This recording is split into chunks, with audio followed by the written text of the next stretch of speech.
What's up, everybody? Good morning, good afternoon, good night. Welcome to the BitLab Academy Daily Show. Throw a 1 in chat if all the audio, visual, everything's working good. Throw a 2 in chat if you're feeling grateful, if you're feeling good, just good about life right now. Throw a 3 in chat if you need any prayers for you, because we're all supposed to be a community. This is all of this is about all of us growing together. It's not just about crypto. It's not just about dollars and numbers and charts. We need to be a community. So I want to say how much I appreciate and love each and every one of you. I hope you all had a relaxing day yesterday. I took the day off from charts. I probably spent a little too much money on a new guitar, but you know what?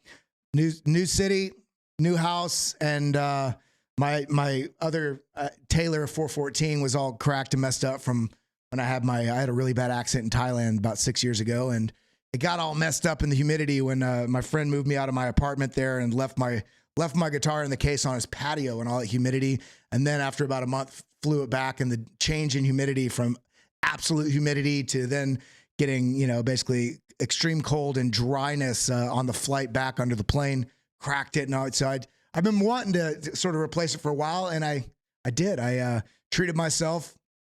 And after that, I dumped some money back in the market yesterday. So I'm back re-exposed on my trading side, and there's a lot of things we need to be looking at right now with, a very, very large shift in narrative and basically the underlying pressure for what's driving the market at the moment, not only in Bitcoin, but also with Ethereum. And we're also seeing some huge developments in Cardano. So we've got a lot of things to talk about today. And I just want to say before we do that, everybody, my name's Kellam. If this is your first time, I can guarantee you it's not going to be your last time. You can find me with all my information right there at Kellam. And if you haven't yet, hit that like button, hit that subscribe button, ring that bell so you get the notifications when we go live. Now that I'm fully focused and I got everything in line for BitLab, for my house and my, new living situation, everything's now I'm full focus on BitLab. We're going to be having more content daily starting next week. So I'm getting that all prepared, and I'm very much back in the zone, and I have been recording a bunch of new stuff for BitLab Academy. So get involved there, get involved with the Discord, get involved with the actual course content. Drive your future forward by diving in with education. Learn about stuff. It's not just about, we provide a lot of stuff here on the YouTube, and there's a lot of stuff you can find all over YouTube and other media sources. But I'm telling you, if you can sit down and methodically go back to basics and break down all the different things that you need to understand for the fundamentals of Bitcoin and blockchain, and also trading and indicators and supports and moving averages and patterns and candles, price action, trading strategies, all that inside BitLab Academy, and there's so much more to come. So without any further ado, let's go ahead and jump right here over to the BitLab Academy YouTube page. If you have not checked this out, if you're watching over on, for instance, Hit Network or somewhere else, make sure you come and check us out over here at youtube.com/@BitLab Academy. That's how you find the actual BitLab Academy YouTube page. If you haven't yet, come over here and get involved. Let me go ahead and move myself a little bit. There we go. Now I don't have to squat to be in frame. So make sure you're checking this out. Go through the daily alpha. Definitely check out the Pro Trading View guide if you haven't. Check out a number of these Bitcoin and banks. This is a great long form, basically almost hour and a half interview I did with Jordan Lindsay, which is really wonderful. But we have a lot to talk about today. So let's get through all this intro stuff and just jump into it. If you're not following me yet, make sure you're following me right here at Kellam. Look for the blue check, look for the hit logo. The mods will throw my link in chat. Make sure you're following me. Make sure I just want to say I threw up some photos from some July 4th past, years past. This is me when I was in all my American flag regalia. This is my buddy Henny here. This huge techno event that I was at years ago. I just thought that was funny in that onesie. And we got to me DJing at a party that I threw probably about 8 years ago. And then, of course, Mr. American Flag himself. This is for an interview I did regarding my motorcycle accidents and nearly dying and overcoming a bunch of stuff. But I've always loved this photo, especially around the 4th. So I just wanted to share a little bit of nostalgia with everybody, let everybody in a little bit more about who I am and what I'm about. And just want to say again, I hope everybody had a wonderful 4th. And remember, it's about freedom, and Bitcoin is about freedom. So This is that new guitar I got right here. And man, I'm telling you what, I played so much yesterday, my fingers are sore.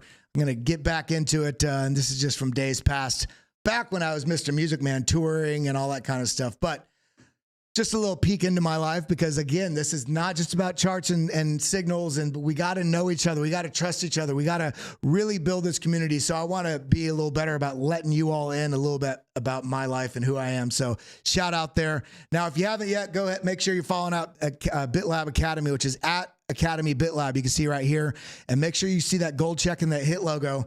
Come down here, hit this on this daily tweet, hit this retweet, hit this like button. Make sure you're following us. Now, again, if you haven't checked out BitLab Academy, check it out. We got so much stuff here. You can, there's on yours, it'll say enroll now because you're not enrolled yet. If you're not enrolled, you can click that right there or click right here on start your education for free. There's an option. You can always also share this with your friends and family. If you want them to get the basics right here, sign up for free. Get all access to the beginners course content with blockchain 101, Bitcoin 101. And then also a whole, basically about 15 or 18 lessons in a crypto beginners course. It really gives people the basics. If you want all access to the courses and the premium Discord right here, you can still use Give Me 30 for 30% off your first month. And of course, if you want everything, all the indicators, the premium access, and premium Discord as well as all the courses, sign up right here. This is about, when you buy everything together, you get just about a 30% discount every month. And if you are a current member, make sure you're logged in. You can sign up for this. It'll basically cancel your other memberships and make it all one membership with the lower price right here. Now let's go ahead and dive into what we want to talk about today. NASDAQ 100. Yes, we're going to talk about Bitcoin. Yes, we're going to talk about Ethereum. Yes, we're going to talk about Cardano and a number of other alts, a bunch of TA. But when we're trying to understand the risk narrative, meaning where is capital flowing? Is it flowing into safety or is it flowing into risk? We got to pay attention to stuff like this. Is still trading within key resistance range. You see this level right here all the way across? We have not yet broken through this. There's still an opportunity for the bears to take control of the market, to take control of the risk narrative. There's still an opportunity for bears to actually bring this down and have a continuation with price action in markets, global markets, broad markets, traditional finance, which will spill over into the crypto markets, bring them down. So we need to pay attention to this. This is, if we look at this, this is testing right back up into it. But the concerning thing is, if you look at this, I just tried to zoom in on this, even though it's a Twitter chart. You can see that we're having a lower high currently. And if we're not able to break through this and we break this low, this previous low of this range right here, this will be a very good early warning signal. That the earliest warning signal is if this starts to come down. Means be aware. If this comes down, even if it tests back up and it comes down this level right here on the NASDAQ 100, if we lose this level, it's an early warning shot that maybe this, this bear pullback that we've had in traditional markets and Bitcoin in all of 2022. Yes, we've had a relief rally this year. We could see this. Boom, look at this. But this, you see, we're not breaking new highs. This is concerning if this were to break this low and start a continuation pattern to the downside. This would put a lot of, it doesn't mean Bitcoin and the digital assets are going to go down. What it means is historically, when we're seeing risk off narrative in broader markets, it's going to, at minimum, make it a lot harder for the liquidity to flow into Bitcoin and the digital asset ecosystem. So let's pay attention to that. This is from our good friend Caleb Friends, and I'll be having him back on here soon. Make sure you're giving him a follow. Always great content coming from him. Now, this is something I wanted to point out right here. Will Clemente. A couple really interesting charts we need to point out here. Can you do Link today? Yes, I will try and do Link today for sure. Hey, Kelly, what kind of music did you do? Did you DJ? And what was your DJ name? Well, I did two different kinds of things. I toured as a singer-songwriter for years before I moved to New York. This is like 2004 to 2008, 2009. I played with Jason Mraz and all kind of different, it's kind of like a cross between Bush and Goo Goo Dolls and, the singer-songwriter stuff. And then I transitioned when I went back to school, started going to school at Columbia, and at the same time got introduced to electronic music, started DJing, and I did not do EDM technically you could call it that. It was really more of like world culture house music. So it was, you can find me, soundcloud.com. When I did everything from techno to like world house music. I'll put in the link right here, soundcloud.com/Kellam. It's actually pretty good music if you're trading or getting work done to throw on. I just use my last name, Kellam. It's actually how I met my wife as well. We met DJing at a festival together. But let's bring it back here. A little peppering and a little personal information there. I see people interested. I was sharing with them. Granny's Garden, how you doing? I didn't get to say hi to you. Alter Ego, what's up? We got a lot of people in the house today. I really love each and every one of you. Cats and boots and cats. That's right. But with flavor and with culture. So there's all kind of stuff in there. If you listen, there's some morning mixes, which are loungy, like Morning Thoughts of a Peaceful Warrior. I can't remember.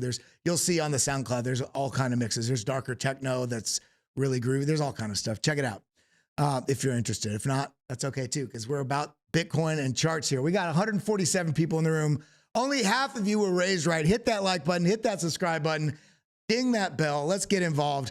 So let's dive into these charts. Let's talk about what we want to talk about today. Will Clemente says, surely this time is different. Well, what are we looking at here? We got 1, 2, 3 lines. So what do we do first when we look at a chart? I don't mean to break this down for basics for those pros, but you got to remember, pros, if we want this space to go forward, the beginners have to understand. So what do we do when we look at any chart? Look at all the data. So we got 3 different lines here. We actually have 4, yeah, so 1, 2, 3, 4 lines here. Now we have a key right here, what they are. We're looking at Bitcoin price performance since all-time high. This means you have an all-time high and then a drastic pullback, meaning a bear market. And so then we can see we have the date range across the bottom. This is going to only be relevant to basically these time periods we're seeing here, but these are going to be all the way. We see 2011 to 2013, 2013 to 2017, 2017 to 2021. And then this is going to be relevant to the most current, which is the green right here, where we're at in relationship on a time scale, where we're at within the cycle from a previous high to the pullback and the recovery out of it. That's what we're looking at here. And we can see here all this, okay? This is basically a measurement in percentage. So what we're seeing here, we have the all-time high right here. We have and what's interesting here, I hope you all notice this. This chart is looking at the all-time high as a 64K top, not the 69. There's a number of reasons for that. We can get into that another day, but there's a lot of metrics that suggested 64,000 was based on a lot of things. There was inflation. There was a little bit of weird data in the market from the Chinese mining ban that really drove basically crashed the market, where it had to do with where we're at on the timeline for the 4-year cycle. There's a lot of different things, and also a lot of the metrics like the reserve risk, the MVRVZ score, the Puel multiple. There was a lot of things that suggested that this was likely the top. And so what we can see here is where we're at within the cycle post top. And so we see we have this drastic pullback and then this sharp uptick here. This is the 2011 to 2013 cycle. What does this mean? 2011 to 2013 cycle. That means that the market was much smaller back then. The market cap was much smaller. Okay. Not only was the market cap smaller, there's less people that had adopted into the space that was trading or even holding or even really aware of the space. The market was a lot easier to move. And look at that. We can see this playing out in the price action. Quicker to fall, quicker to rise. Then we see the next cycle, 2013 to 2017. Slower to fall, and then starting to round out, starting to rise. Then we have the 2017 to 2021 cycle. Kind of, look at this, kind of splits the difference between the two. But then we get this large sort of spike in volatility here with price action moving up. This is when we had the about $3,500 bottom up to about a $13,500 top. And then sell off pre-halving, and then we have the global economic shutdown, which is this blue line that we're looking at right here. And then we have the current one, 2021 to to current cycle. And this is a green. So that we have the sell-off. And then we're essentially right here where we see this large movement up on the 2011, 2013 cycle, whereas we're very much way more in line with what was going on in terms of a percentage basis of where we're at from drawdown to, contraction to expansion. And we can see that we're just basically sitting at an equilibrium. So what does this mean? Well, let's go ahead and look at a couple more charts. So this is price performance since the low. So this was the low, AKA around December 2022, FTX collapse, the low, consolidation, and then the breakout we had into the beginning of this year. We can see this with the green line right here. This is why this only goes till here. Now we see the early, same thing, the early Genesis to 2011 cycle, a lot of expansion very quickly. We see this on the yellow. A lot easier to move the market, a lot less trading, a lot less people involved. And with that, we see a lot more ease of price movement because there's not as much weight on the market. You know, if you have put it this way, if you put a 10 horsepower engine in a car, how fast will that car go? Not very fast. You put a 10 horsepower engine on a, 45 pound go-kart, it's going to be fast as hell comparatively. The ratio in which how fast it can accelerate, because there's a lot less weight in that go-kart than there is in a car. Well, we know we had a go-kart. This was a go-kart here. And then we had a mid-sized vehicle. And now we're getting to the point where we have, like a small box truck in terms of, we think of it in relationship, the metaphor of the weight and the size of the vehicle as we relate that to the market cap of the industry. The market cap is, think about how much money it took to move the price from a $10 million market cap to a $100 million market cap. It only took $90 million to do that. Well, that's a 10x increase, but it only took $90 million for a 10x increase. If you have a right now, what are we at right now? It's about 800 million. Sorry, it's not even close. Let's go to CoinGecko. I think we're probably at about $600 million market cap. Might be a little less. But yeah, $590 million market cap. So in order for us to 2x, not even 10x, 10x from 10 million to 100 million was $90 million. That's a 10x. Well, for us to 2x, we need an additional $590 billion to come into the market. Now, one of the things that's different this time than before is that now we have history. We have some, it's not a lot, but we have some history and multiple cycles that have happened with boom and bust and boom and bust. So we've had busts, fine, meaning the market, huge market drawdowns, but we've had, more than one consecutive bust cycles that have shown to hold a higher floor. And in addition to having a higher floor, meeting new all-time highs. So we're seeing not just one instance, which is hard to do any technical analysis on or statistical data analysis on, but we've had three now. And we're in the midst of doing this again right now. But we're seeing this regularity in behavior in the way the market cycles have endured the bear market and set a higher floor and broken to new highs. And now we have not only, about 14 years on our side, but we also have some now with the advent of the Bitcoin spot ETF from BlackRock, Fidelity. We have the GBTC. We're seeing publicly traded mining companies like Riot and Mara and stuff like that. We have both traditional and digital asset ecosystem exposure from institutions, from the likes of Citadel, from BlackRock, from the number of companies out there, JP Morgan, Citigroup, Bank of America, having traditional exposure to digital assets. While they were down talking it for so many years, what were they doing? They were preparing. My question to you is, what have you been doing? Have you been preparing? And preparing doesn't only mean having all this exposure to the digital asset ecosystem. Preparing could mean some people like to do as much diligence as possible. Some people, maybe you're only watching on a daily basis right now, trying to gain as much knowledge as possible so that when you take your shot, you're doing it in a meaningful way. And that's preparing too. But my question is, when are you going to take a shot? And I'm not telling you should, when, or why. I'm saying, ask yourself that question. If you've already taken your shot, how are you managing that shot you took? What's your risk protection? What's your diversification? What's your timeline? What's your time horizon? How much risk exposure do you have? And does it fit into the framework of not stressing you out all day long every day? Because you have to check all day long. You wake up with dings on your phone. You got to have some balance in your life. But you also, if you want to participate in the future, you got to have some damn exposure to the digital asset ecosystem. But you can only do it in a way that is meaningful to you. Otherwise, you're going to fail. If you jump in because you see me take a trade, or you jump in because you see CryptoFace take a trade, or you jump in because Frankie Candles took a trade, you've already missed the boat.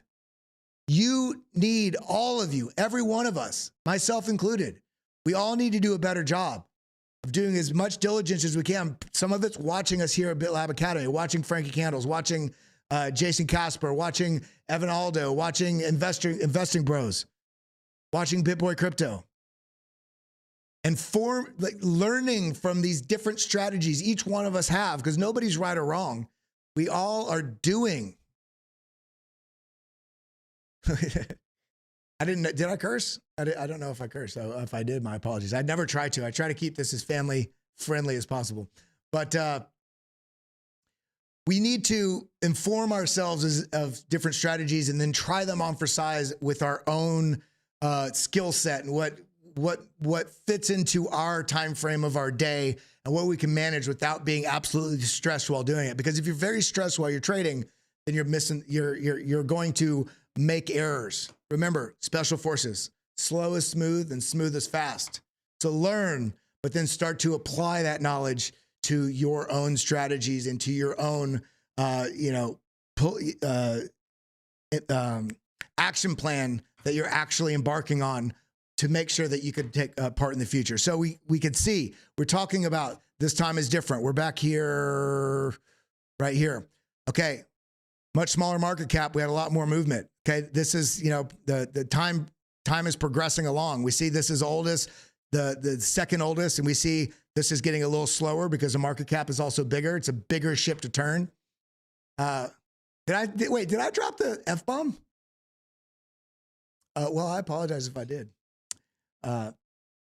This is an adult show, but I do try to keep it family friendly. You should hear me in person. I drop a lot of F-bombs. So it's remarkable how clean I keep myself on the stream with each and every one of you. 185 people in the room. I appreciate each and every one of you being here. We've been growing quite fast over the last 5 months. We're pushing up 7,840. Let's do a refresh here. Every one of you, if you're watching the stream right now, if you are not subscribed, join us here. Join us. We do this on a daily basis. I'm going to be adding some afternoon content as well starting next week. So get involved. But we're talking about this time is different. How do we be prepared? We're going to be talking also later on in the show. We're going to be talking a little bit more about Ethereum whale scooping stuff up. I'm going to show you some data showing that the holders, the strength component of the market, the people that buy and hold, is really driving some strength in the market right now at the current levels. And we're actually seeing institutions, actually some indications that they may be driving the next boom in this, meaning price action go up. The next sort of bull market phase here, which we have not seen before. It's usually led by retail and a smattering of institutions getting along here and there. But we're starting to see a huge fire got lit from the BlackRock ETF, basically giving an inadvertent stamp of approval and saying Bitcoin has arrived to those more conservative financial institutions and small family offices and even retail that's been waiting on the sidelines for somebody that they feel like is an authority. And who's a better authority than BlackRock? They have the largest assets under management in the world. I mean, they have so many assets under management. It's more than every country in the world GDP other than Bitcoin and US and China. All right. So here we are right here, green line. Look how much more room we have to go into this bull phase. And what are we going to have between now and the next all-time high? We're going to have not only a boom phase all the way up there, but on the way up to that boom phase, look at this pink, this salmon, look at this salmon colored line right here, this pink line. We have boom and bust phases along the way. So we have multiple market cycles happening at any given time. we have, let's say on a monthly, we can have this bull phase. But within this monthly, on the weekly, 3-day, daily, the further you go down, the more market cycles you have. You have a boom and bust, and boom and bust, and boom and consolidation, boom and bust. A little bit of a, relief rally, bust, and then boom, not quite a bust, but consolidation, and then boom and bust, and boom and confirmed we're in a bear market. You see, and then boom and bust, and boom and bust. So we need to pay attention to the fact that what your time horizon is for the assets that you're investing in, and knowing that there's going to be a lot of chop along the way. So we all need to be a little more patient. When you take your shot, it's okay. The market goes against you. It doesn't mean you need to absolutely just run away from the market. Sometimes it just means you need to be patient. And if you did get in a bad position, or you did take the wrong trade, or that you did buy and it suddenly fell, check in with yourself. What was I tuned into there? I guarantee you 9 times out of 10, when the market goes the wrong direction, one, you didn't have your risk management in play, which means you weren't really using a strategy that's going to be effective over time.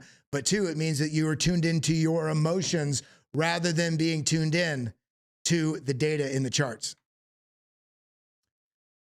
Now, you need that voice more often. We're going to talk about the salmon color here. Okay, so now let's go ahead and move on to this next chart, because I got a lot of TA I want to do with y'all today. NVRV Z-score. See these areas of accumulation down here? Market value to realized value. So all the traded Bitcoin, and how all the traded Bitcoin average price when it last traded versus what the actual price is trading on exchange. And you get the Z-score showing these very undervalued and very overvalued zones. We see that all these bottoms have been marked by this being down in this accumulation zone. And what happens once we push out of it? Strong price movement. And not only did we push up, we came down, retested, we pushed back up, came down. Now we formed a trend line right here. And now we're expanding back to the upside. So we've got a lot of stuff going on here. Now, cost basis analysis, the same thing as realized value, could also be known as cost basis. So we have the short-term holder realized price and the long-term holder realized price. The short-term is this pink, the blue is the long-term, meaning coins that were traded, anything that was traded within the last 155 days versus everything that's been held for the 155 days or more. In large in part, a lot of this has been held for 1+ years. So we see this, once the price breaks below the short-term holder realized price, it marks the start of a very strong bear market. And then we retest it. We retest it for resistance, retest it for resistance, retest it for resistance, retest it for resistance. And then we break it, we test it for support along the way and bounce all the way up. So same thing is happening here. We have not only broken below the short-term holder realized price back here when we started this bear market, but we had this consolidation phase. We also broke below the long-term holder realized price. This is the key cross that I really like to see, is when we have the short-term holder and the long-term holder, basically death cross here, which actually for me in a bizarre way is almost like the underlying hidden golden cross for me, because when you see the short-term holder cost basis break below the long-term holder cost basis, look at this green area. This marks out the best accumulation zone that you can really identify with the data for Bitcoin. So if you do nothing else in the next bear market cycle and you don't know what to do, and you want to look at one really powerful on-chain data chart, look for the long-term holder and the short-term holder realized costs. And even if you want to simplify it beyond that, look for when the price is below the long-term holder realized price. And that is a good indication, maybe not on that day, but maybe wait a week or two. This is a very, very basic way to describe it.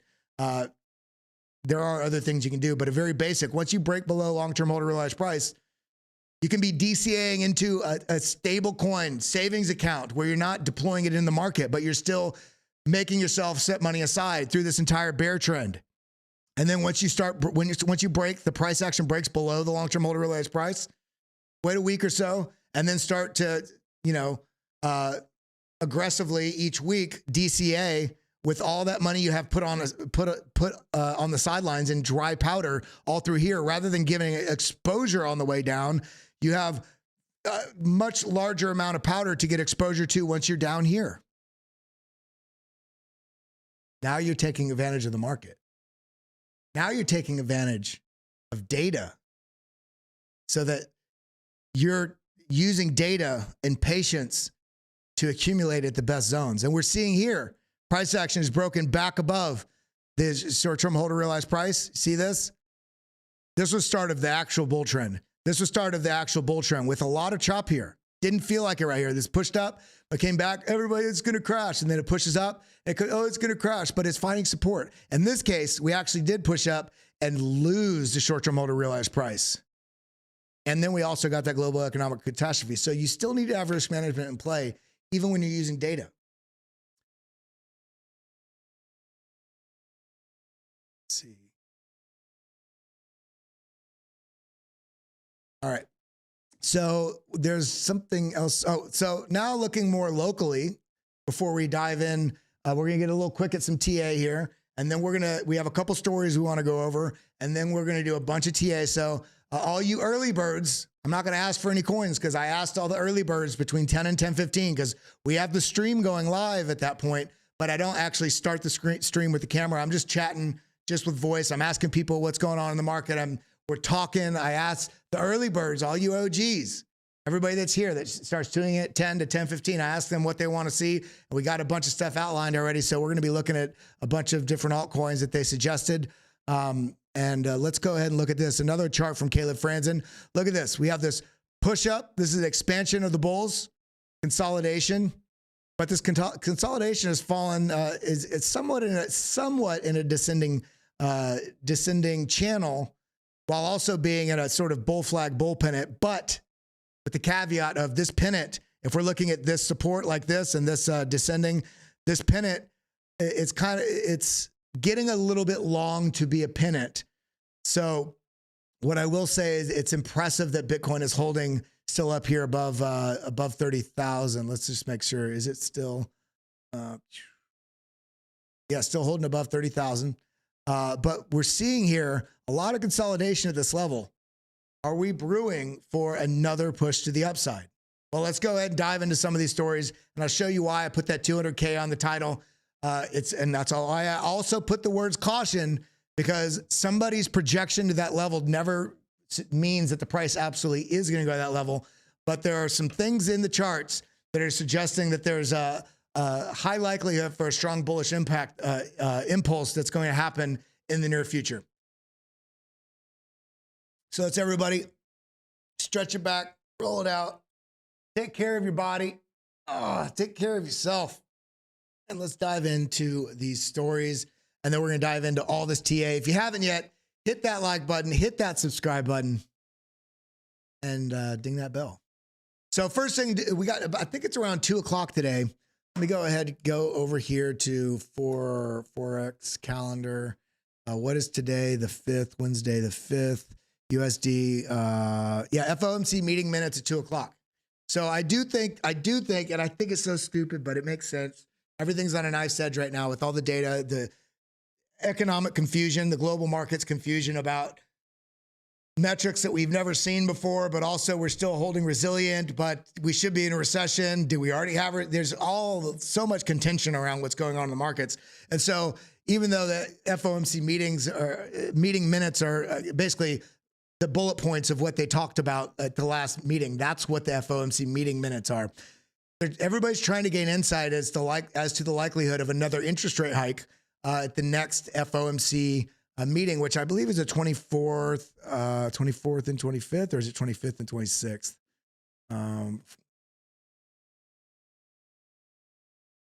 I don't remember, but it's around the 20th, the 20s of July. But you know, here we go. A lot happens in June meetings, blah, blah, blah. I have some highlight stuff here. The chance of a rate hike at the forthcoming meeting, July 25th and 26th, those are the dates, currently above 85%. So 85% of the institutional, and options traders and futures traders are placing their money with a likelihood of about an 85% rate that we will get another rate hike on the next FOMC meeting. So Asian markets, all markets shifted their attention to the release of the Federal Reserve meeting minutes signifying U.S. jobs data, significant U.S. jobs data later in the week. So this week, there's a little bit of everybody's trying to gain the insight. Okay, what did the meeting minutes say? What did they discuss about the possibilities of what could happen at the 25th, 26th FOMC meeting? And then from that, then later this week, we get the jobs data, which will either support or deny some of the things that they talked about. Basically, if they say, you know, if they have a certain hawkish or dovish stance on the possibility of having another interest rate hike at the next FOMC meeting minute, at the next FOMC meeting, but then we get, you know, very different jobs numbers than were expected, that could support having another rate hike or indicate that it's less likely that we'll have another rate hike. So everybody's trying to read the tea leaves with all this stuff going on. So that's all I want to spend on this.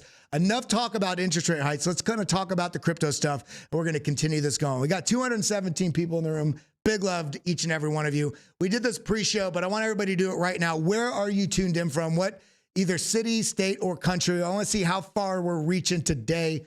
Let's do that. And by the way, everybody, if you haven't yet, make sure you're giving me, that's not it. Make sure you're giving me a follow, which is right here at Kelly Kellam. Make sure you're following Kelly, Kellam, by the way. Make sure you're following. I found 4 more fake accounts yesterday. Look for that blue check. Make sure you're following BitLab Academy. Hit this retweet, hit this like button.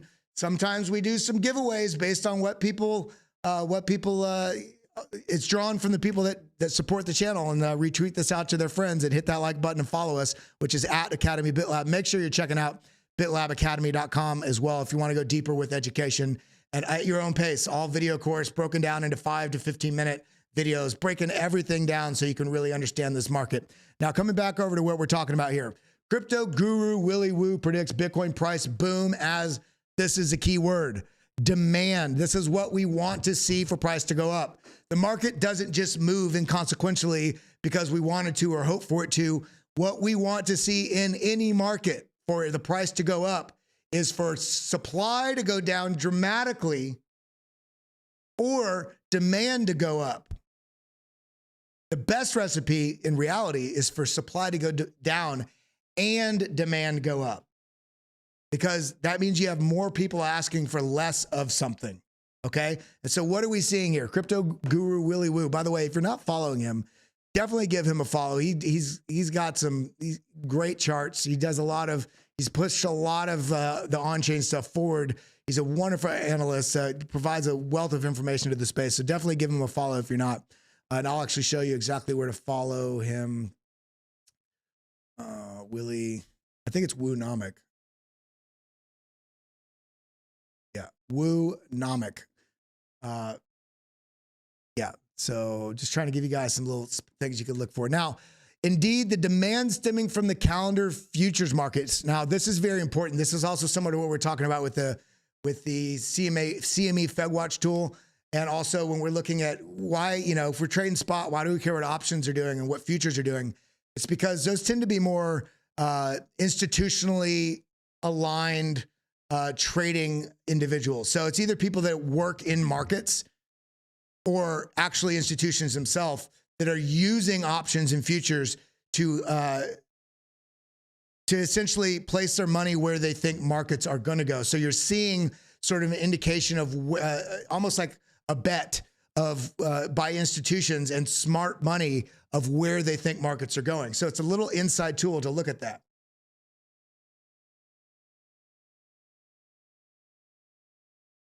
All right, so and to me, so although Bitcoin has returned to below 31,000 threshold, it had reached earlier. The increase in demand from institutional and professional investors in Bitcoin futures continues. This is a key. Let me go ahead and highlight that sucker right there for you. We can see right there that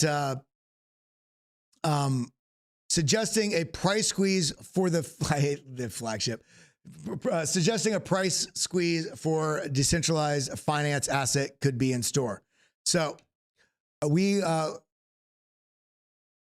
never heard it called that whatever. It's just weird wording. Furthermore, he noted that even now demand keeps surging, suggesting we are in the early stages of another price squeeze. Notably, as the chart showed Notably, as a chart shared by Wu demonstrates, increasing institutional demand in early June, preceding a strong upward price squeeze in mid-June, and this demand has continued to soar. So let's look at this. Bitcoin futures funding and basis. So declining price, you see this? While we're getting a bullish divergence on the trading data and the investment data from professional traders and institutions alike. Increasing demand. So what are they seeing? They're saying price goes down. It's starting to be a good time to buy. Let's start putting our money in. Let's start putting our money in. And then what happens is it's like putting water up against a wooden dam. At some point, that dam is going to break. That could be bullish or bearish. In this case, we're seeing increased liquidity and increased interest coming in as the price is declining. This is what retail needs to pay attention to when you're trying to make smart decisions to buy assets at good zones. When you're seeing institutional adoption, you're seeing institutional narrative shift with BlackRock, ETF coming into the foray and giving that stamp of approval. And not only is it you're seeing it on paper, you're looking at data here, and the data says institutional demand is increasing, price is decreasing. When there's blood in the streets, what do institutions do? They buy. And what do we see on this chart? It's an exact, direct visual representation of Warren Buffett's beautiful, most famous quote playing out. Institutions buying. Why? Who's driving this price down? Institutions aren't selling this. Retail that are emotional are trading this down and donating their money for those corporate bonuses and those, the smart money, helping them pay for vacations for their friends and their families. Now, I want everybody to have vacations and new houses and new cars. But in order for you to do that, you need to pay attention to fundamental data and key signals in the market of what some of the most important players in the market are doing.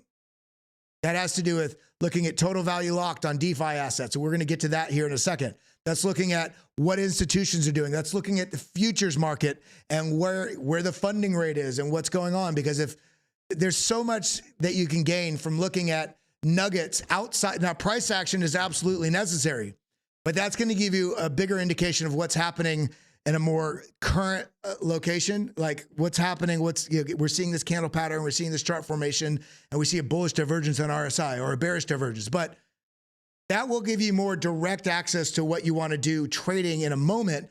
But you should be looking at that after you're looking at the fundamental data of what smart money is doing in the space. Alexander G, let's smash up 200 likes. We got 158 people in the room, 225 people. We had 158 likes and 225 people in the room. So everybody hit that like button, hit that subscribe, and ding that bell. So here we are getting back into the stories. However, the cryptocurrency expert also pointed out that statistical analysis indicated that calendar demand was overbought. So this is important. Advising his followers to keep a close eye on the basis waning that could rug the bullish price action quite fast in a subsequent tweet. So what he's saying is people paying attention to this here were able to harness what was going to happen here. I'm telling you about this now. So understanding what your time horizon is, and if it's you want to take some profit somewhere near the next all-time high, then you could buy anywhere around the zone. But I do think, although there could be some, substantial moves to the upside, I don't think we're out of the woods yet for potentially another washout.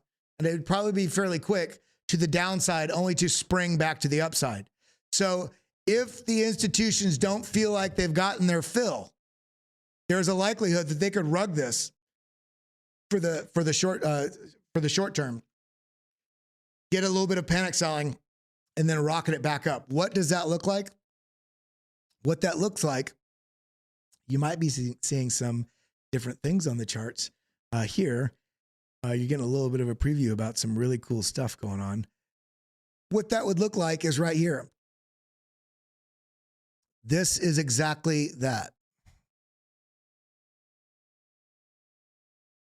So what we're seeing here price pushing up, and then boom, down to a spring to basically diving off, jumping up, hitting the diving board, and then springing up like this.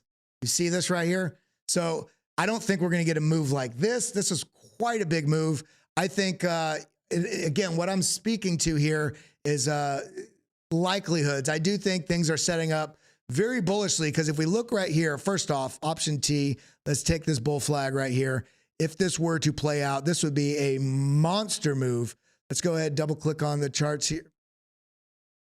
You sucker.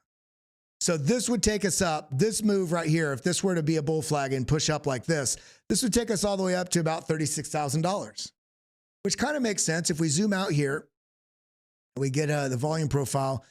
As soon as we sort of eclipse this level, look at, in this range at least, there's, go ahead and reset. Yeah. Let's do it like this. At this range like this, we got a little bit of a volume gap. I do think we get a little bit of a hesitation at this level. And basically, so on this move up, if we do get this move to the upside, it would, this would be the target, but I don't think it's just going to rocket straight there. And again, what I was just talking about with the liquidity washout to the downside, we're starting to see a little bit of that. The question is going to be, how strong are the bulls? Are they going to defend this and not allow that washout? In which case, that's very okay. I'm just speaking in capital protection mechanisms and capital protection consideration. Don't just expect, because we're up here, this is going to be a bull flag and it's just going to go up. That's how I lost $70,000 in 2 trades in about 45 minutes. This is, years ago now, but it was the most informative. It really made me watch out for this, because this is a bullish structure. We are holding at a key level. We also have higher highs, higher lows on this sort of zone right here, but it doesn't mean that institutional traders that are aware of the emotional traders that are in the market, which is the majority of people in the market, being able, you see this wick right here? This is a perfect example. And look at this sort of dynamic sort of support band we have here, which is part of something that everybody that has the BitLab trading stack is going to get. And we can see this washout to the downside. What do I mean?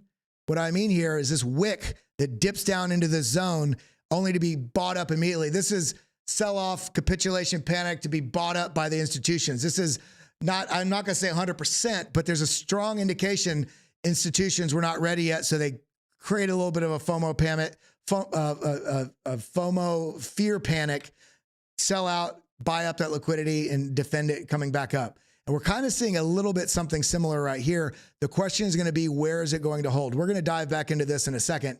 But I just wanted to say, watch out for that. This is what I was talking about, having a liquidity washout to spring back to the upside. Now, coming back over here to where we were, Willy Woo, we talked about that. I think this is what I was basing it off of, that thumbnail. Bitcoin to 200,000. I absolutely think it will go to 200,000. Do I think it's going to go there anytime in the next, really even 12 months? No, I don't. Is it possible? Yes. But the reason why this is, I wanted to bring this up is because people see topics like this, they see headlines, and they go and they take equity out of their house and, get a reverse mortgage, or take a second mortgage out, or they, drive up cash loans on their credit cards to buy when they see headlines like this. And I want to say, this is possible, but there's a lot of work to be done to get there.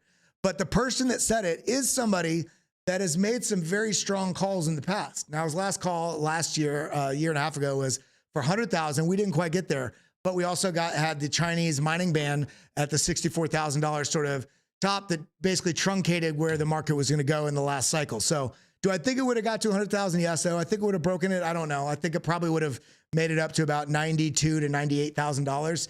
And we would have been a lot of take profit at that level, because 100K is a huge round number.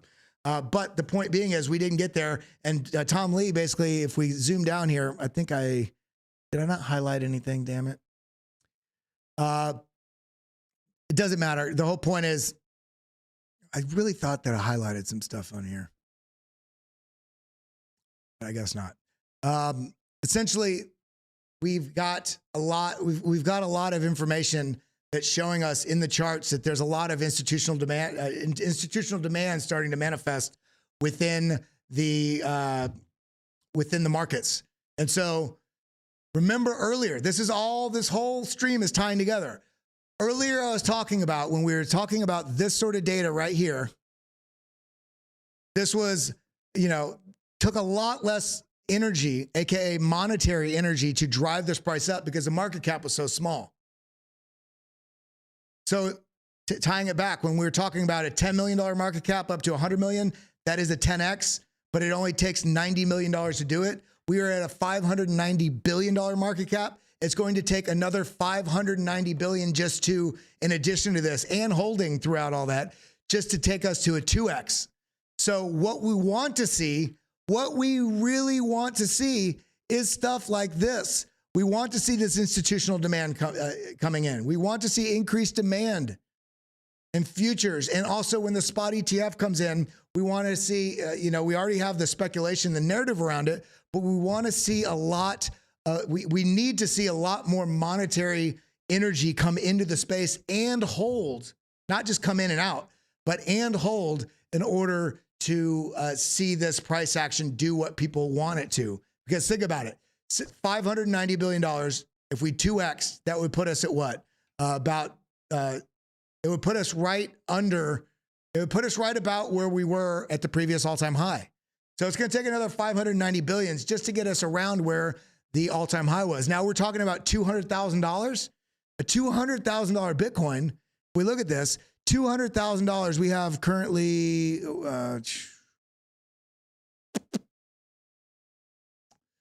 we go here. Actually, we can go right here. Just click on it. Circulating supply, 19,420,000. So 200,000.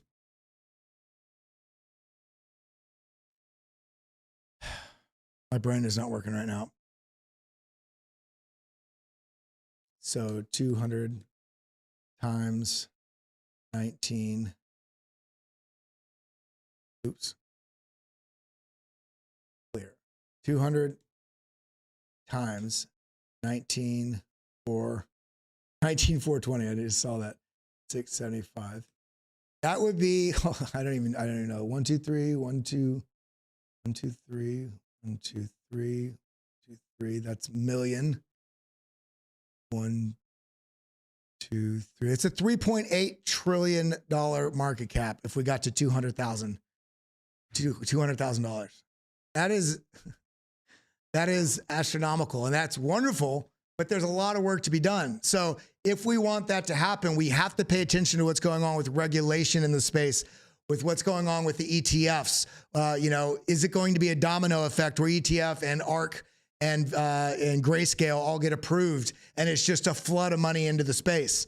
And if so, what's going to happen at 100,000? There's going to be some fear at 69,000.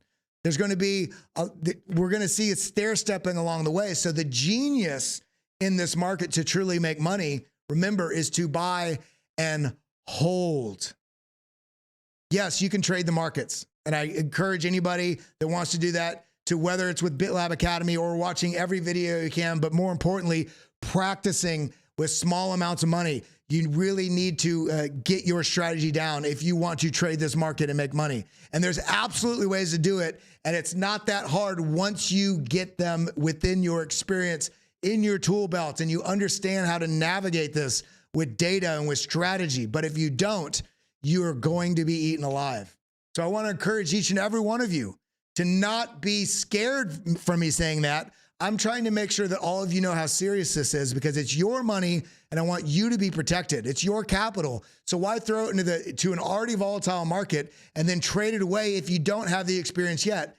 But rest assured, remember, if you want to learn how to really get involved in this market, head over to BitLab Academy, watch Frankie Candles, get involved with our premium Discord here, get involved with your education, and then practice your strategies so that you can make meaningful difference in your life. Now, I'm going to run through these last bit of things that I wanted to talk about here. And then we're going to jump in. We're going to do a bunch of TA here the last 20, 30 minutes. So at 72% Bitcoin yield profits, experienced investors continue hodling. So there's hodling strength in the market. That's what I want to focus on here.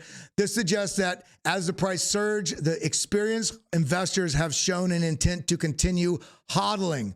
This is incredibly positive. If we click on this chart, I guess they don't have it zoomed in, but we're seeing a lot of hodling behavior. We're seeing the 1+ year supply going up, meaning the amount of Bitcoin that's been held for 1+ year is going up.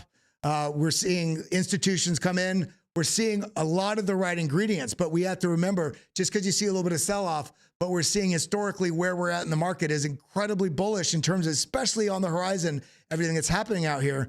Then we really need to pay attention to whether or not we're longing or shorting right now, because I don't think this is a shorter's market right now. I think it's a long market, meaning find those opportunities to long. What the hell are you talking about, Kelly? What I'm talking about, if you go here on the top of my page right here, Kelly Kellam, blue check, hit logo, come to this first pinned tweet. If you see in the comments right here, first comment I have pinned in that right here, in a uptrend, you identify areas to long. Identify areas to long. In a downtrend, once you've identified it and you believe it's a downtrend, you identify areas to short. Now, if you're trading only the 1 hour chart, long and short your life away, but be aware that there's going to be a bias towards longs in a macro uptrend. There's going to be a bias towards shorts in a macro downtrend. So if you're trading 1 hour and you are longing and shorting, if you're in a bull market, you need to be very, very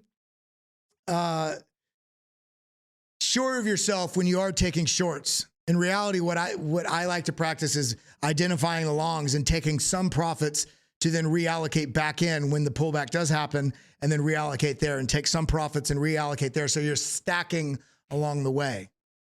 So let's get back into these things, because I want to look at some more charts with everyone. How's everybody feeling today? Are you feeling good? I'm feeling very excited about everything on the horizon for the markets coming in to the second half of this year. I'm feeling grateful. I'm feeling appreciative. I'm feeling fresh. I'm feeling like my life is in balance. And I just appreciate each and every one of you. So again, if you're watching over at Hit Network, make sure you come over to BitLab Academy. Follow us here. Get involved. We're almost going to be at 8,000. We're at 7,840 or something like that right now. So we saw that. We saw the hodlers being strong. Now, one of the things I want to talk about here, giant whales bet big on Ethereum and Bitcoin, sparking market optimism. So this is freaking bullish. I really like this. The crypto space witnessed I'm going to take my face off so we can read the article. The crypto space witnessed abnormal activity today as major investors, often referred to as whales, made substantial investments in options contracts. This goes back to what I was talking about with futures and options. You're getting a window into what the smart money is doing. Options contracts for Ethereum and Bitcoin, as reported by Geeks Live portal. The surge in activity has sparked optimism in the market. Potential positive developments in the second half of the year is essentially what their trades are indicating. It's at least what their viewpoint is on where they think the market is going. They're putting the money where they're putting their money where their mouth is. They think there's a higher opportunity. Markets are going up the second half of the year. In particular, a considerate number of block calls primarily involving buy, blah, blah, blah, blah. We get through all that. These bullish strategies suggest that traders anticipate favorable price movements for ETH. Impressively, over 12,500 sets of these options contracts were traded with a total notional value exceeding $50 million. Okay, now Ethereum's price may experience further appreciation in the coming months. I absolutely agree with this. Does that mean we're not going to have a pullback at some, along the way? We could even have it before we have that expansion in the bullish price momentum from here. But the overarching sort of, I think, consensus that's starting to permeate the market is that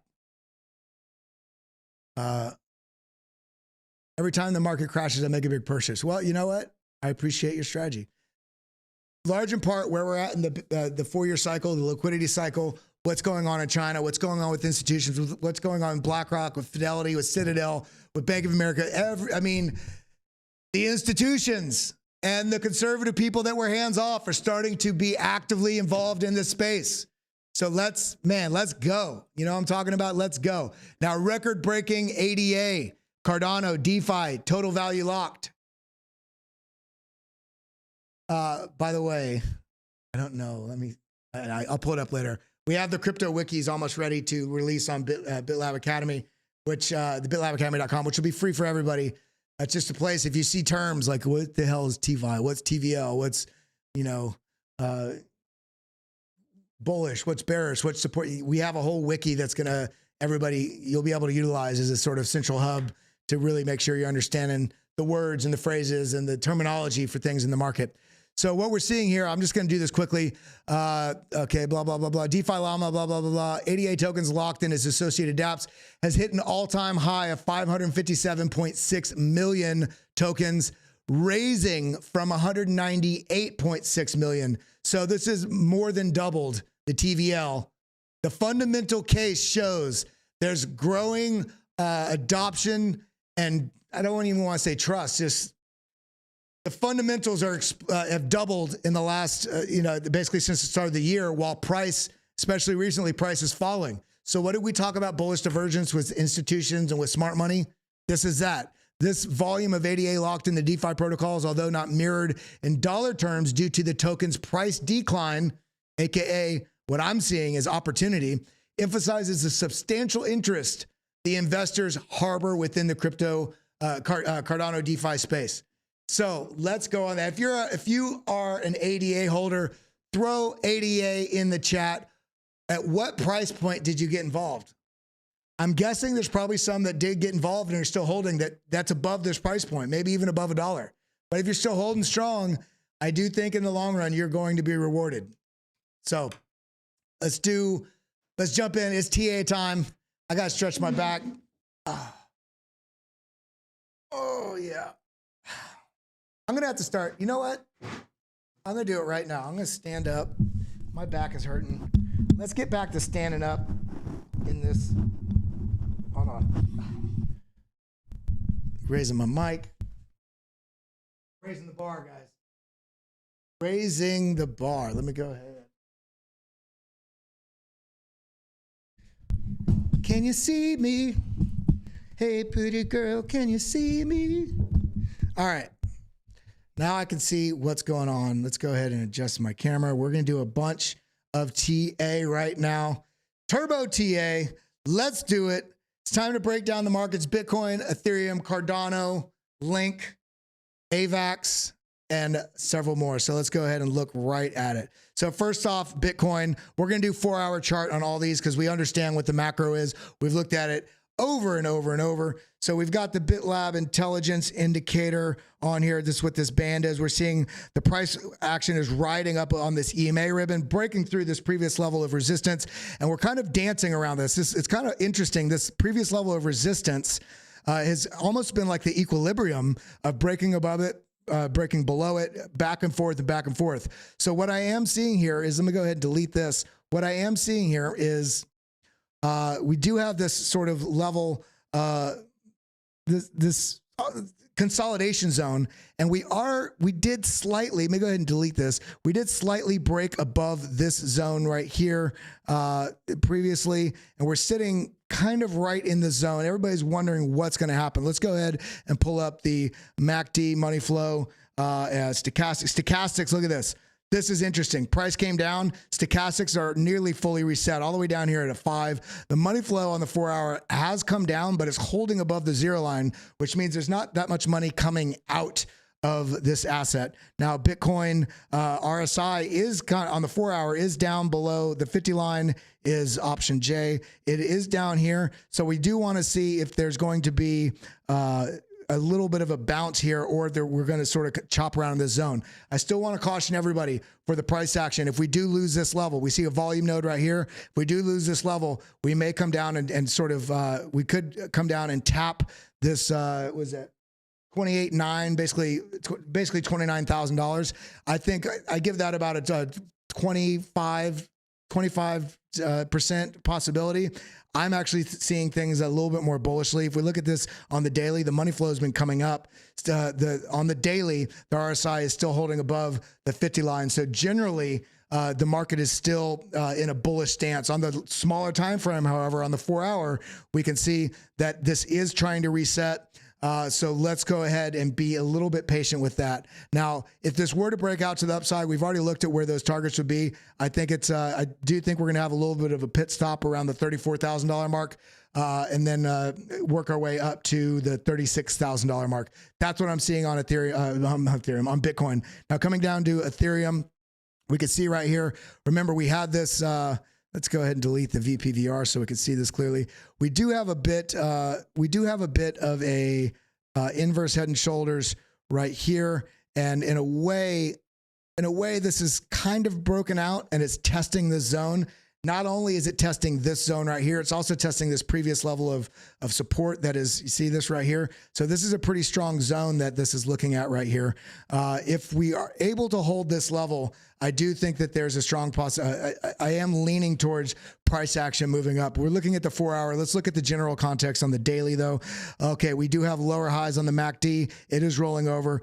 We have a double top on the stochastics as well. We do have an uptrend on the RSI, which I would like for it to hold, but the market doesn't do what we want it to. What does the data say? Well, the money flow, the fuel for the engine that can drive the market either up or down, we're seeing the fuel coming into the money flow on the daily. So what I'd like to see is for option J, what I'd like to see is RSI to hold on Ethereum, to hold.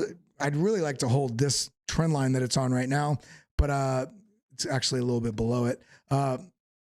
Because this is not drawn very tight, but that's just a suggestion. I would like to see the RSI come down and hold above this 50 line on the daily if this is going to continue up. Currently sitting, it's right in line with what we were talking about with the Fed, the FOMC minutes coming out at 2 p.m., as well as the jobs data this week. Markets are a little bit, I don't want to say a standstill, but they are being a little hesitant right now to pick a direction because the volatility that could come from a couple statements that we may be unaware of until those minutes come out about possibilities of continued hikes or even a larger hike or whatever it is. Markets are a little cautionary right now. We are seeing on the 4 hour, similar to Bitcoin, stochastics have come down and almost fully reset down here at about a 5 as well. The money flow is coming down, but it looks like it's trying to round out right here. If we come down to the 1 hour on Ethereum, we can see, okay, yeah, so it did come down, and look at this, sharply coming back up. Stochastics are just chopping around down in the zone, and we have, this is on the 1 hour, I believe, yeah, 1 hour.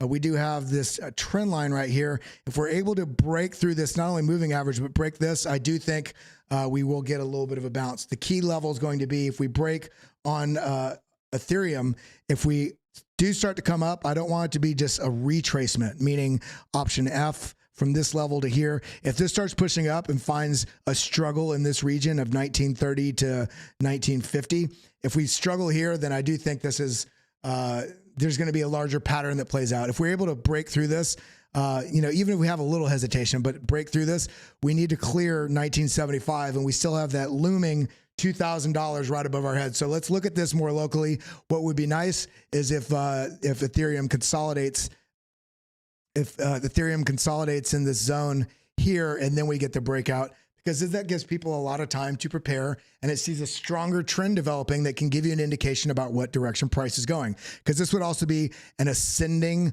triangle where you have a flat level of resistance and a rising level of support, which that tend to break out to the upside. So this is something that would be interesting if it were to happen. If not, that's okay too, that we could take this level by level. We also see on the stochastics, option T, we also see on the stochastics right here, we do have a bit of a trend line. If we're able to break this and the RSI breaks that and the money flow continues coming up, that will give us support. That will give us the indication that Ethereum is likely going to the upside. Now, Cardano.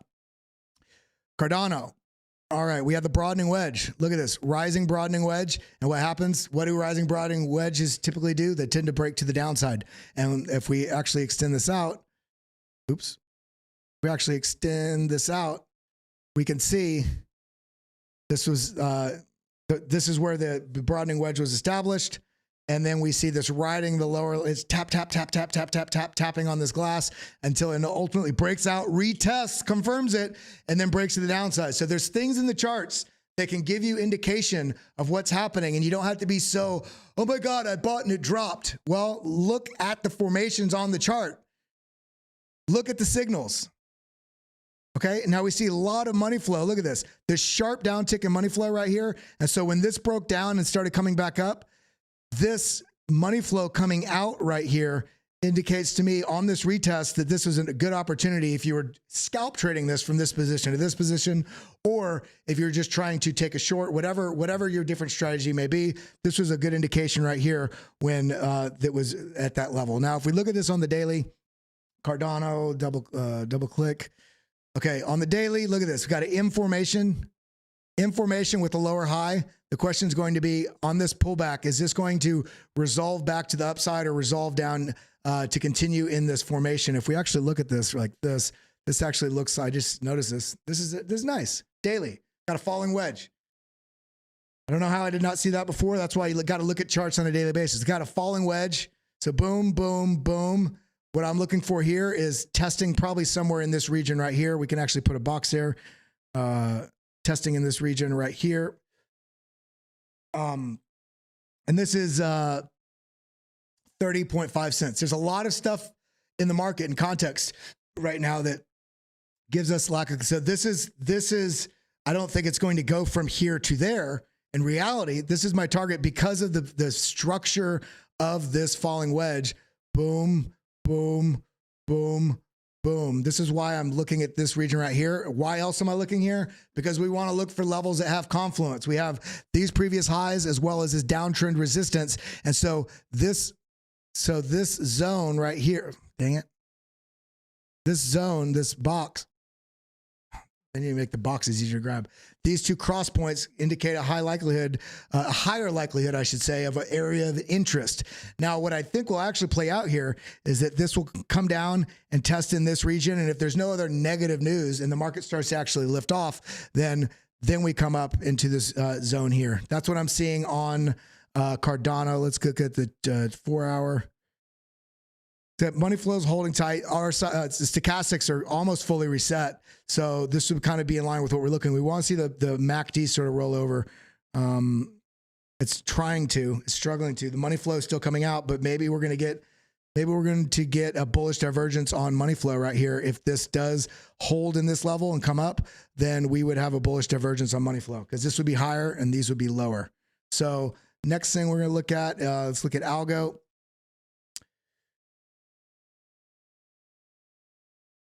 Okay. Nope. Option T. We're on the 1 hour. What am I doing? Double click. So we got some levels. Option T. So we got, look at that, 3 levels of 1, 2, 3, 4 levels of resistance, 5. And then we have kind of have like this falling channel. A little bit of a falling channel, a little bit of, yeah. Okay, now.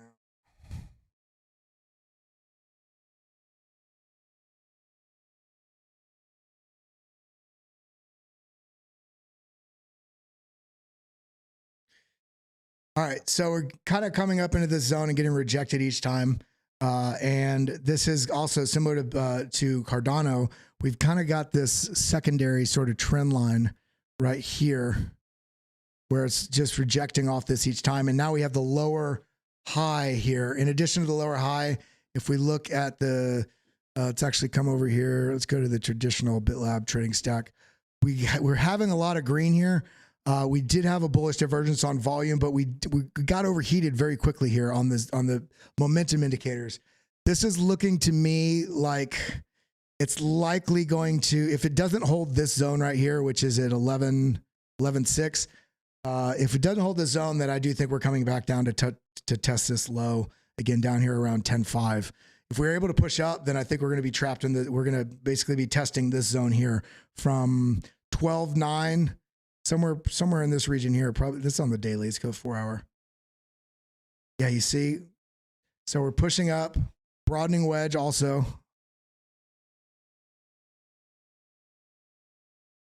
See that? They're getting wider. Loses it, test it a few times. and then rejects down, we have this area of interest right here below this order block. So maybe we tap this liquidity and then bounce. If we lose this level, I am looking lower though. Let's go to Avalanche and then link. Avalanche. Okay, so many lines on the chart. Let's go to the daily, double click. All right, so lower high again, lower high. If we break this low, then I do think we're coming back down here to the 11s. Coming back down here to the 11s. We're seeing weakness there. Let's go to the BitLab, some of the new updated stuff. Too many lines. You got too many lines. Let me go ahead. Mods, I've been so focused on all the stuff in the, let me know if there was any super chats or anything. I just want to make sure I want to call people out when they super chat. I haven't been able to watch because I'm sitting here doing the stuff, but I appreciate each and every one of you. We got 195 people. We got 190 likes. We got a pretty good ratio right now. I love each and every one of you. Now, so we've seen here on the daily, this is looking relatively weak. However, is this a descending broadening wedge? Potentially. Not really, but kind of. Yeah, it's kind of a descending broadening wedge. So if this is the case, this is on the daily, then, doesn't mean the price cannot still pull back, which I think it likely will. The question is, are we going to hold above 1220? Are we going to hold above the low 12s? And if we don't, we're likely coming down to the 1150. I'd like to hold about 1150, 1148. This is a 2.618 extension to the downside. If we lose this level, then I do think we're likely coming down back into the 10.5s. If we're able to hold above this, the low 12s, I do think that we'll test back up this descending level of resistance and break out to the upside.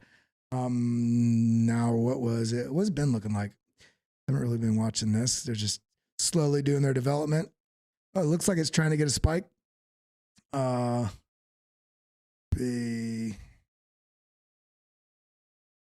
it's getting rejected each time it comes into the zone. Yeah, for me, I'm not even really doing TA on Ben. It's just something I'm curious because I threw money in there. I took profits, and then initially, and any money I have in there is just money from profits. So it's all house money now. So let's look at HBAR real quick, and then we'll do Link. HBAR, they're all looking very similar. So this actually, look at this. This is interesting. This actually broke this low. So maybe a little bit of a push up and then actually a continuation down. I'm looking at this zone right here to tap this sort of zone. If we lose this level, then I do think we're coming back down. But if we look at this okay, look at this 3 bear divs right here. What are they? Money flow, MACD, and stochastic. And this sort of called this perfectly. We lost through the EMA ribbon and the dynamic zone, and we're coming all the way down. And then we finally tested back up into it, got rejected. So yeah, this is looking a little weaker than the other ones. If we go to MACD, stochastics are pretty low though. So yeah, it's not full alt time yet. Now let's go to quick one on Matic. This looks stronger than the other ones. Remember how we're having lower highs? This has a higher high. Now, the only problem with this is looking a little bit like a stair step. What do I mean? You know what I mean. What I mean by that, where the hell is the brush? Is this down, sideways, down, sideways, down, sideways, down, sideways. So is this going to resolve? Well, look at the stochastics have fallen off a cliff here. Money flow is still up. So is this time going to be different? I don't know. If we do come down, I do think we likely will come down to 6. Wait a minute. So I can't read it. Coming down, I think this is possible to come down to this zone here, the 6.3, 6.34. If we lose this, then I do think we're going to continue down. If we do bounce here, then we're just going to be looking at the pattern continuing here before a potential breakout to the upside or breakout to the downside. So this is kind of contingent on a bunch of things within the market and narrative and all this uncertainty that's happening right now. Where is Link And then everybody, I really, look at this. This is looking stronger than all those. All the ones that we just looked at. Link is looking the best. Now, go ahead and zoom out on this. Look at this. Wash out to the downside. Head and shoulders fake out. Said it was going to likely break to the downside. This reverse went back to the upside. This is why you need to wait for confirmations on patterns. And now we're coming back up right into this zone right here. Look at this. A lot of interest in this zone. This is bounces along the way, support, a lot of trading traveling here, a lot of trading in this zone, high volume area right here. We're pulling back, which is okay. Push, pull, push, pull. What's going to be the question here? And this was called perfectly. If you look at this head and shoulders right here. And let's look at this measurement. Option T. Could you have been prepared for this? Well, let's see what you could have done. Look at that. This, if you're just small time frame trading and trying to capitalize on small scalps, for those of you that are experienced and you know, you can look at this. Left shoulder, head, right shoulder, the measurement from the top of the head to the neckline. And let's look at where this goes. Price action goes directly to it. So are we going to find support here? This would be very bullish. Look at this. We had two head and shoulders in a row. Head and shoulder breakdown to target. Head and shoulder breakdown to target. So are we going to hold option J, this zone here? If we do hold this zone here, I do think we're going to test back up and find a little bit of a struggle in this zone because there's a lot of price action that was in this zone. If we're able to clear this area, then we'll be moving up. But as it stands right now, we've got some work to do, but this is looking more bullish than the other. We are seeing the money flow sort of round out right now, though. However, the stochastics are almost fully reset. This is on the 4 hour. What does it look like on the 1 hour? Okay, 1 hour is showing money flow is fleeing right now. So a little bit of caution there. If we do lose this level, the next level down to watch is, let's see,